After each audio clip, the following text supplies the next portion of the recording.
All right, y'all, welcome back. I'm Scott Horton. Our next guest is Paul Armentano, Deputy Director of NORML, the National Organization for the Reform of Marijuana Laws. And somewhere here I actually have a better bio than that. He's a Deputy Director of NORML and the NORML Foundation. That's about it. Okay, great. Welcome to the show. How are you doing? I'm doing well. Well, good. Lots of big news in the war on drugs, and particularly the war on pot lately. It's an issue I don't cover nearly enough on the show, but I should. And so how about starting right now? I'm going to turn over a new leaf, and we'll talk about the war on drugs, particularly in this case, medical marijuana. Two articles of note here, out of many, I'm sure. This one at Alternate. There's been a tectonic shift on marijuana across the U.S., except in Washington. And then this other one is called Feds Target Harborside Health Center, California's largest, most prominent medical cannabis dispensary, and that one is at blog.normal.org. So let's start with that, this raid and asset forfeiture of it's one of the longest, most established medical pot clinics in the Bay Area, correct? Yes, indeed.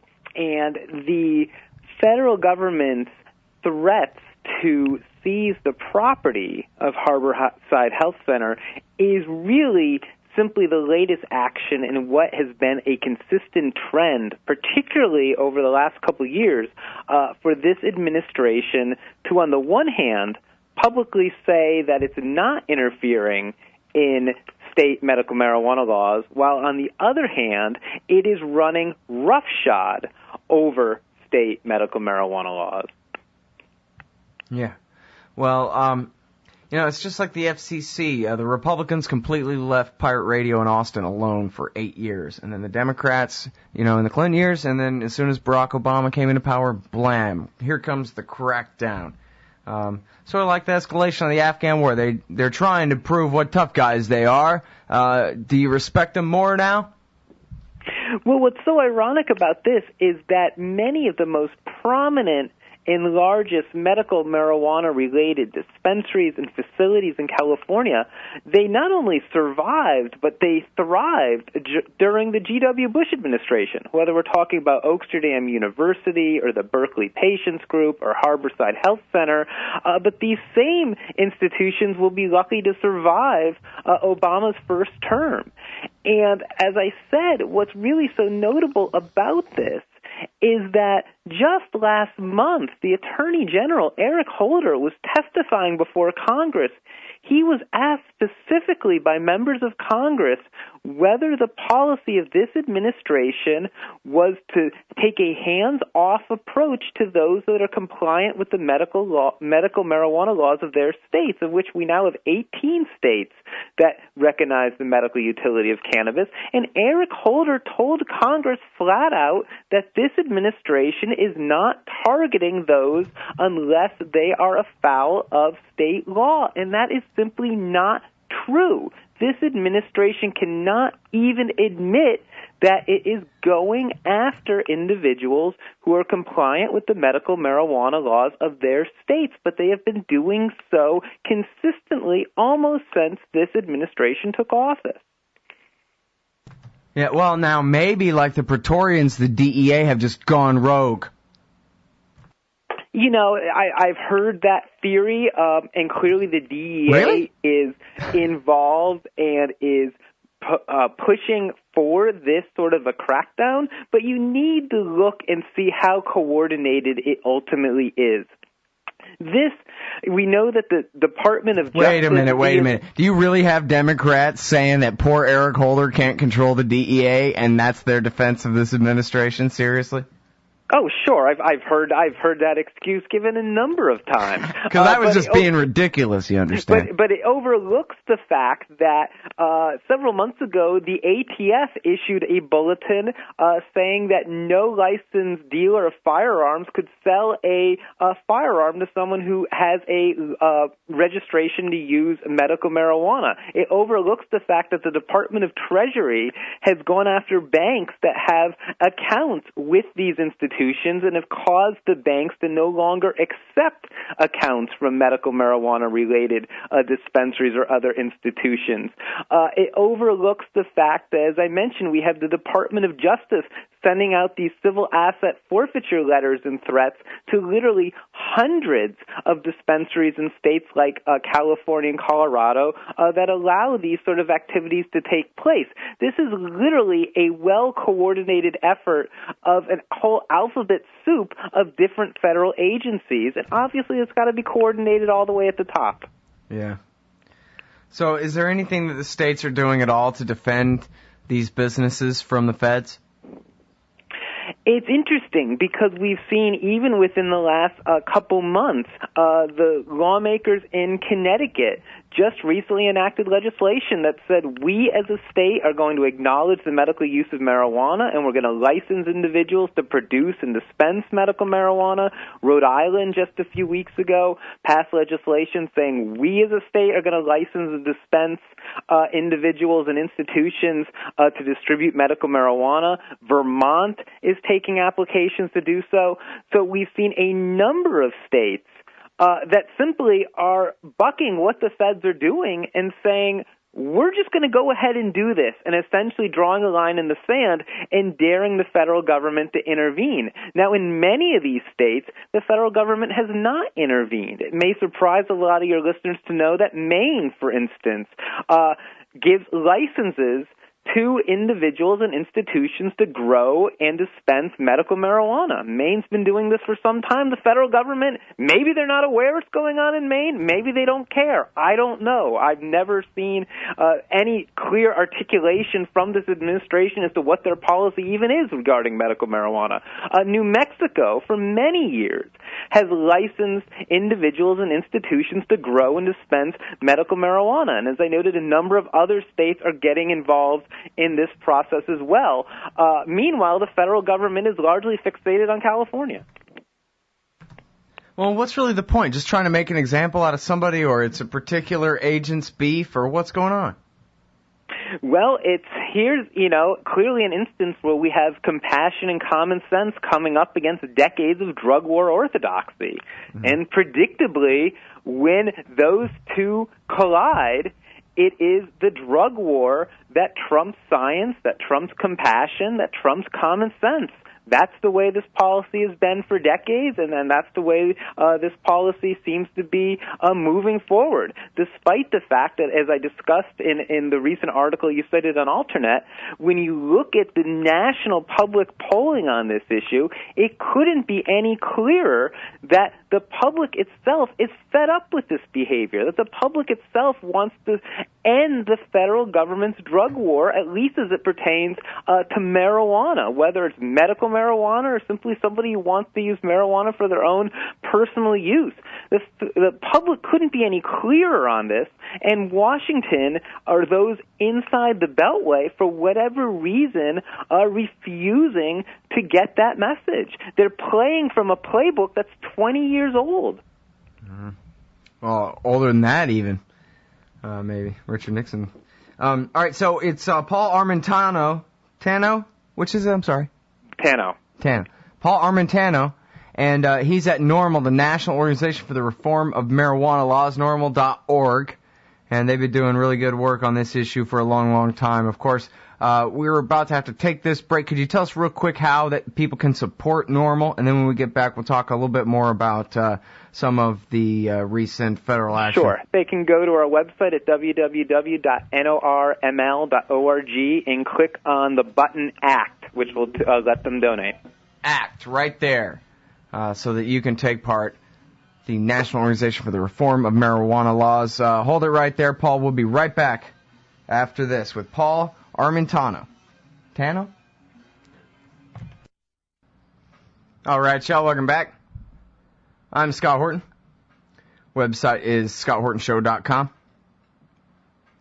scotthortonshow.com/donate. Got your monthly subscriptions and all that. All right, we're talking with Paul Armentano, right? Yes, you got it. Okay, good. Sorry. He's from Normal, the, what was it, deputy director or something, at Normal. And we're talking about Barack Obama and Eric Holder and the federal police's war on perfectly legitimate medical marijuana businesses, dispensaries, and I presume, whatever patients happen to be there when the goon squad shows up. What madness is this really? What's behind this? I mean, it seems like it's really bad PR for the Democrats. It's not like it's going to make Republicans vote for him or something. Obama. You're correct. It's out of sync with public opinion, and it's out of sync with the public opinion of individuals of every political ideology. Democrats, self-identified independents, self-identified Republicans. Nobody likes this policy. It's out of sync with what Obama's own people, including Obama himself, said is going on. When President Obama was a candidate, he said he would not be using Justice Department resources to target individuals who were compliant with the medical laws of their state. As I noted earlier, Eric Holder just a month ago was before Congress basically saying that this is all a figment of our imagination, that the federal government isn't going out and engaging in these sort of activities like it did this week with Harborside Health Center, but we know that's not the case. So it is fairly inexplicable to try and come up with an explanation as to why the administration is doing what it's doing. They're clearly so embarrassed by this that they either say no comment when they're asked directly to comment on these sort of activities, or they claim, as Holder did, they simply say they're not taking place at all when we know full well that they are. My only personal theory is that it simply comes down to, as I said earlier, continuing this drug war orthodoxy. For decades, the federal government has claimed that marijuana has a high potential for abuse, it has no medical utility, and it's so dangerous that it couldn't even be used within a supervised routine of medical care. They claim there's no way to control marijuana in a regulated market. They say there's no way to establish quality controls regarding what's in the product. And then you have somebody like Harborside Health Center come along in California that blows all of those myths to smithereens. It shows that, in fact, we can control and regulate the distribution of marijuana. It shows that marijuana does have medical utility, that you can test and control the quality of the product, that it doesn't have a high potential for abuse, and that's not particularly dangerous, particularly relative to the harms that we know are caused by tobacco, by alcohol, by prescription pharmaceuticals. And the federal government says, wow, if we allow these operations to continue, then the entire jig is up. Then the American public can see right before them that everything we've claimed about marijuana and our marijuana policy is a lie. So the federal government's response isn't to repudiate their position, but it's to try and target and close down those that are establishing that the drug war is a farce. And that's what they're doing. Well, I don't know what all evidence you have for that, but I sure like your theory. Sounds right to me. Then, of course, there's also the whole thing. I don't know how much, percentage-wise, who gets what, but it seems like they get to steal a lot of property this way. And, I know when we're talking about state police or local cops, you can always look for who they target by, who had a nice piece of land in the first place.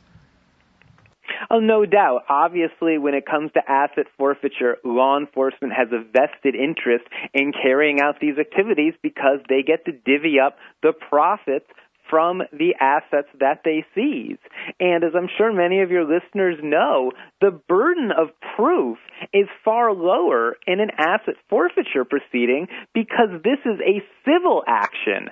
that is brought by law enforcement, not a criminal action. So because it's a civil proceeding, the state does not have to establish proof beyond a reasonable doubt. They simply have to establish a much lower burden of proof that shows that there's some preponderance of the evidence to indicate that the property was involved in the facilitation of the crime. Because keep in mind, the civil action is not against a person, it's against an actual piece of property that, of course, is not allowed due process, is not allowed a right to an attorney. It's the property itself that the federal government is claiming is involved in a crime, and they have this very low burden of proof to meet. This is why asset forfeiture overwhelmingly is very successful for the state. They generally win virtually every asset forfeiture case that they bring.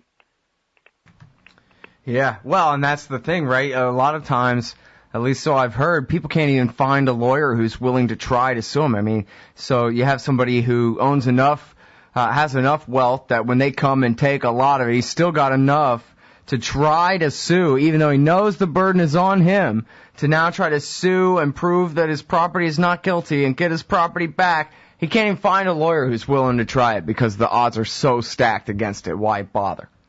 Exactly. And I believe, unless the law has changed recently, that in order to contest the proceedings, the owner of the property has to put up 10% bond of the value of the property within a couple weeks after the forfeiture action's taken place to even contest the action. Dang. So if you're talking about a $5 million property, and unless the owner of that property has about $500,000 readily available, then the action just takes place uncontested. Yeah, I mean, people have got to just see that for what it is. It's just outright gangsterism. I mean, who cares if they got a shiny plastic badge on or not? I mean, come on. That's just stealing. Yes, exactly. And in this case, it's been so And you know what, by the way, hang on, Yeah. one more thing real quick I'll say. When I was young and I first was learning about politics, I learned about the drug war and particularly about asset forfeiture. And that was one of my clues when I was a teenager, that like something is really, really wrong here, because I could see how something like this could be created, but then the self-correcting system is supposed to correct it, and yet this continues on. And of course, at the same time, I'm learning that the CIA is bringing all this cocaine in from the Contras to pay for things. Anyway, so point being that I've also met a lot of people who said that was when they knew that something was really wrong. Somebody had cash at the airport and the cops just took it from them. And they went, wait a minute, this is America, which is supposed to mean by definition, you can't just do that. And yet, no, by definition, you can just do that if you're the cops in America now. That's how it is. Yes, that's how it is. And in this case, like I said, it should be a really tough lesson, but an important lesson for the public to see, that the federal government, at least when it comes to the drug war, it does not care what the American public thinks on this issue. It has so little regard for state law, and it has virtually no regard for the truth. Even in this particular case, the U.S. attorney for Northern California that brought this proceeding, she put out a statement saying, well, we're taking this action because we fear that Harborside is so large that it must by definition be flouting state law. But if you look at the court papers that were filed by the federal government, they make no allegation that Harborside Health Center is in violation of state law. Instead, it says this operation is in violation of federal law. Well, so they can't even be honest when they're trying to tell the American public about why they're doing what they're doing. Well, and it sounds like the way you're paraphrasing them using the term by definition. What they mean is they don't have any specific example, and no, the law doesn't ban size getting above X amount. It's just that if it's this big, there must be something. That's what they're saying. That is what they're saying. People are familiar with the phrase too big to fail. In this case, the federal government is saying that Harborside is too big to succeed. Mm-hmm. Yeah, 100,000 members, you say. Exactly. And now here's the thing about this, too. It's not just some wonky policy discussion that we're talking about here. We're talking about sick people. We're talking about, in many cases, correct me if I'm wrong, we're talking about chronic pain. And we're talking about chemotherapy can't keep nutrients down, that kind of stuff, who are being denied their medicine now, who have to figure out something else while they're sick. if they're lucky. There was a press conference yesterday held on behalf of the owners of Harborside Health Center, and we had representatives of the California Assembly there that were standing with the operators of this club. We had members of the Oakland City Council, which had licensed Harborside. They had a city license to operate. We had the mayor of Oakland that was there. We had members of the California Board of Equalization there. The point is that there was this great outpouring of support from the local community and local politicians. Where was the DEA's press conference? Yeah. Why were they not announcing where's the fact their that they supporters? took down this major drug dealer? They have nothing to say. Paul, I'm sorry, we got to go. Paul Armentano, everybody, normal.org, ScottHorton.com. Take care.